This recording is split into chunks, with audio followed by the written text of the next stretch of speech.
ಗೋಬಿ ಅಂದರೆ ಯಾರಿಗೆ ತಾನೇ ಇಷ್ಟ ಇರಲ್ಲ. ಇವತ್ತು ನಾನು ಸಿಂಪಲ್ಲಾಗಿ 2 ರೀತಿ ಗೋಬಿ ರೆಸಿಪಿನ ನಾನು ನಿಮ್ಮ ಜೊತೆ ಶೇರ್ ಮಾಡ್ತಾಯಿದ್ದೀನಿ. ಮೊದಲಿಗೆ ಬಿಸಿನೀರಲ್ಲಿ ಉಪ್ಪು ಮತ್ತು ಅರಿಶಿನ ಹಾಕಿ ಗೋಬಿನ ಚೆನ್ನಾಗಿ ತೊಳ್ಕೊಂಬಿಟ್ಟು ಇದಕ್ಕೆ ಅಕ್ಕಿ ಹಿಟ್ಟು 4 tablespoon, 4 tablespoon cornflour, 4 tablespoon ಮೈದಾ ಹಿಟ್ಟು, ರುಚಿಗೆ ತಕ್ಕಷ್ಟು ಉಪ್ಪು, ಅಚ್ಚ ಖಾರದ ಪುಡಿ, ಗರಂ ಮಸಾಲ, ಧನಿಯಾ ಪೌಡ್ರು, ಹಾಗೆ ಅರಿಶಿನ ನೀರಲ್ಲಿ ಹಾಕಿರೋದ್ರಿಂದ ಅದು ನೀವು ನೋಡ್ತಾ ಇರ್ಬೋದು ಎಲ್ಲನೂ ಗೋಬಿ ಎಲ್ಲ ಏನಾಗಿದೆ ಹೂಕೋಸೆಲ್ಲ ಎಲ್ಲೋ ಕಾಣ್ತಾ ಇದೆ. ಹಾಗಾಗಿ ಅರಿಶಿನ ಹಾಕ್ತಿಲ್ಲ. ನೀರು ಹಾಕಿಬಿಟ್ಟು ಚೆನ್ನಾಗಿ ಮಿಕ್ಸ್ ಮಾಡಿಕೊಂಡು ಇದನ್ನು 5 ನಿಮಿಷ ರೆಸ್ಟ್ ಮಾಡೋಕ್ಕೆ ಇಟ್ಟಾದ ನಂತರ ಎಣ್ಣೆಯಲ್ಲಿ ಬಿಸಿ ಬಿಸಿಯಾಗಿ ಕರೆದ್ರೆ ನಮ್ಮ ಡ್ರೈ ಗೋಬಿ ರೆಡಿ ಆಗೋಗುತ್ತೆ.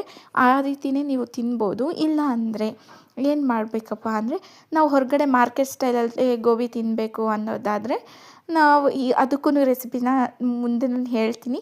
ಇದೇ ರೀತಿ ಈಸಿ ರೆಸಿಪೀಸ್ನ ನೋಡೋಕ್ಕೆ ನಮ್ಮ ಚಾನಲ್ನ ಸಬ್ಸ್ಕ್ರೈಬ್ ಮಾಡೋದನ್ನ ಮರಿಬೇಡಿ. ಹಾಗೆ ಈ ವಿಡಿಯೋ ನಿಮ್ಗೆ ಇಷ್ಟ ಆದರೆ ಫ್ರೆಂಡ್ಸ್ ಫ್ಯಾಮಿಲಿ ಜೊತೆ ಶೇರ್ ಮಾಡಿ, ಹಾಗೆ ಕಮೆಂಟ್ಸ್ ಮಾಡಿ ಕೂಡ ತಿಳಿಸಿ. ಈಗ ನೋಡಿ ಇನ್ನೊಂದು ಟ್ರಿಪ್ಪು ನಾನು ಎಣ್ಣೆಯಲ್ಲಿ ಬಿಸಿ ಎಣ್ಣೆಯಲ್ಲಿ ಕರಿತಾ ಇದ್ದೀನಿ. ಕರಿಯುವಾಗ ಸ್ವಲ್ಪ ನೋಡ್ತಾ ಇರಿ, ಯಾಕಂದರೆ ಕೈಗೆ ಬಿಸಿ ಇರೋದು ಎಣ್ಣೆ ಏನಾದರೂ ಬಿದ್ದರೆ ಸ್ವಲ್ಪ ಗಾಯ ಆಗುತ್ತೆ. ಅದಾದಮೇಲೆ ಒಂದು ಕಡಾಯಿಗೆ ಆಯಿಲ್ ಹಾಕಿಬಿಟ್ಟು ಅದಕ್ಕೆ ಸಣ್ಣದಾಗಿ ಕಟ್ ಮಾಡಿರ್ತಕ್ಕಂಥ ಈರುಳ್ಳಿ, ಕ್ಯಾಪ್ಸಿಕಮ್ನೂ ಹಾಕ್ತಾರೆ, ಎಲೆಕೋಸನ್ನೂ ಹಾಕ್ತಾರೆ, ಆದರೆ ನಾನು ಹಾಕ್ತಾಯಿಲ್ಲ. ನಮ್ಮ ಮಕ್ಕಳೆಲ್ಲ ತೆಗ್ದು ಸೈಡಿಗೆ ಎತ್ತಿಟ್ಬಿಡ್ತಾರೆ, ಅದಕ್ಕೆ ಹಾಕ್ತಾಯಿಲ್ಲ. ಅದಾದ ನಂತರ ಇದಕ್ಕೆ ಟೊಮೊಟೊ ಸಾಸು, ವೆನೆಗರು, ಸೋಯಾ ಸಾಸು ಎಲ್ಲನೂ ಹಾಕಿಬಿಟ್ಟು ಚೆನ್ನಾಗಿ ಸ್ವಲ್ಪ ವೆನೆಗರು ಹಾಕಬೇಕು. ಹಾಕಿದಾದಮೇಲೆ ಇದು ಹುರಿದಾದ್ಮೇಲೆ ನಮ್ಮ ಗೋಬಿ ಇದೆ ಅಲ್ವಾ, ಅದನ್ನು ಇದಕ್ಕೆ ಹಾಕಿಬಿಟ್ಟು ಮೇಲ್ಗಡೆಯಿಂದ ಸ್ವಲ್ಪ ಕೊತ್ತಂಬರಿ, ಈರುಳ್ಳಿ, ಕ್ಯಾಪ್ಸಿಕಮ್ ನೀವು ಏನು ಹಾಕಿದ್ರೂ ಚೆನ್ನಾಗಿರುತ್ತೆ.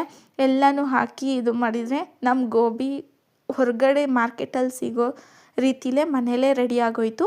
ಇದೇ ರೀತಿಯಾದ ಈಸಿ ರೆಸಿಪೀಸ್ನ ನೋಡೋಕ್ಕೆ ನಮ್ಮ ಚಾನಲ್ನ ಸಬ್ಸ್ಕ್ರೈಬ್ ಮಾಡ್ಕೊಳ್ಳೋದನ್ನ ಮರಿಬೇಡಿ. ಹಾಗೆ ಎಂಡ್ವರೆಗೂ ವಿಡಿಯೋ ನೋಡಿದ್ದಕ್ಕೆ ತುಂಬಾ ಧನ್ಯವಾದಗಳು. ಹಾಗೆ ಇನ್ನೊಂದಷ್ಟು ರೆಸಿಪೀಸ್ ಜೊತೆ ಮುಂದಿನ ವಿಡಿಯೋಲಿ ಸಿಗೋಣ.